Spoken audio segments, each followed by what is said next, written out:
Hi friends, எல்லாருக்கும் வணக்கம். Welcome to Keethu cooks. இன்னைக்கு நம்ம ரொம்ப சூப்பரா சுவையா ஒரு மேங்கோ ஜாம் பண்ண போறோம். ரொம்ப சிம்பிளா. வீடியோ பார்க்கிறதுக்கு போறதுக்கு முன்னாடி என்னோட சப்ஸ்கிரைபர்கள் அனைவருக்கும் ரொம்ப நன்றி. புதுசா இந்த வீடியோ பார்க்குறவங்களா இருந்தா கண்டிப்பா லைக் பண்ணி ஷேர் பண்ணுங்க. கூடவே இருக்க பெல் ஐகான்ல ஆல் ஆப்ஷனை கிளிக் பண்ணி வச்சுக்கோங்க. என்னோட நோட்டிஃபிகேஷன் உங்களை வந்து சேரும். அது போக இந்த வீடியோவை ஃபுல்லாக பாருங்கள். எனக்கு ரொம்ப உதவியாக இருக்கும். வாங்க நம்ம இப்போ வீடியோக்குள்ளே போகலாம். இந்த மேங்கோ ஜாம் செய்கிறதுக்கு ரொம்ப சிம்பிள் இன்க்ரீடியன்ட்ஸ் தான் தேவைப்படுதுங்க. அதே போல் ரொம்ப குயிக்காகவும் செஞ்சு முடிச்சிடலாங்க. இந்த ஜாம் பார்த்திங்கன்னா நம்ம சப்பாத்திக்கு வச்சு சாப்பிட்லாம், தோசைக்கு வச்சு சாப்பிட்லாம், அதே போல் ப்ரெட்டை டோஸ்ட் பண்ணிவிட்டு அதில் சாப்பிட்லாம்.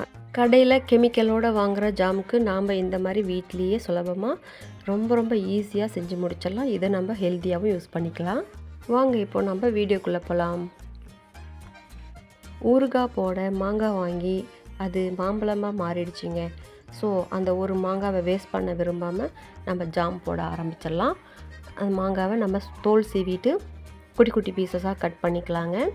இது நாம் அப்படியே டைரெக்டாக வந்து ஒரு கடாயில் எடுத்துக்கலாம். இந்த மாதிரி குட்டி பீசஸாகவும் எடுத்துக்கலாம், அல்லது மிக்ஸி ஜாரில் போட்டு அரைச்சிட்டு தண்ணி எதுவும் சேர்த்தாமல் அரைச்சிட்டு அப்படியே கூட சேர்த்துக்கலாம். ஆனால் நான் வந்து பீசஸாகவே கட் பண்ணி கடாயில் டைரெக்டாக வேறு எதுவுமே ஆட் பண்ணாமல் இந்த மாங்காய் பீசஸ் மட்டும் போட்டு அப்படியே சிம்மில் வச்சு வதக்க ஆரம்பிச்சிட்டேன்.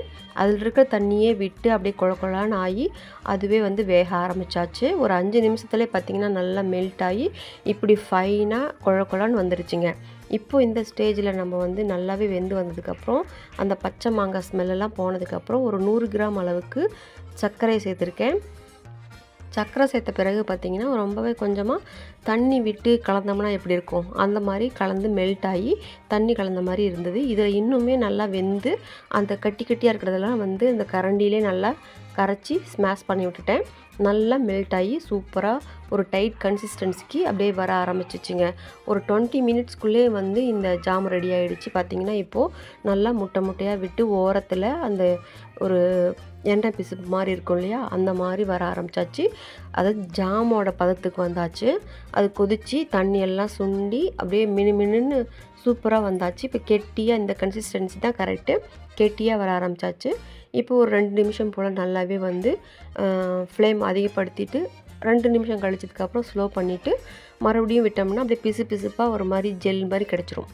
இப்படி எடுத்தால் மட்டும்தான் நமக்கு கெட்டு போகாமல் ரொம்ப நாளைக்கு இருக்கும்.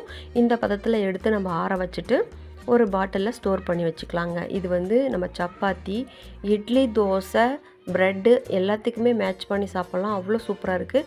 என் பசங்க 2 மேரிகோல்டு பிஸ்கட்டுக்கு நடுவில் வச்சு சாப்பிடுவாங்க. அவ்வளோ டேஸ்ட்டாக இருக்கும். நானும் விளையாட்டாக செய்கிறாங்கன்னு சொல்லிட்டு பார்த்தா நானும் டேஸ்ட் பண்ணி பார்த்தேன். அவ்வளோ சூப்பராக இருக்குது. நீங்களும் வீட்டில் ட்ரை பண்ணி பாருங்கள். இந்த வீடியோ உங்களுக்கு கண்டிப்பாக பிடிச்சிருக்குன்னு நினைக்கிறேன். இந்த ரெசிபி உங்களுக்கு பிடிச்சிருந்தால் உங்கள் ஃப்ரெண்ட்ஸ் அண்ட் ரிலேட்டிவ்ஸ்க்கு ஷேர் பண்ணுங்கள். கூட இருக்க பெல் ஐக்கானை கிளிக் பண்ணி வச்சுக்கோங்க. ஃபுல் வீடியோ பார்த்தவங்களுக்கு ரொம்ப நன்றி. அடுத்த வீடியோவில் உங்களை மீட் பண்ணுறேன். Thank you. Bye and take care.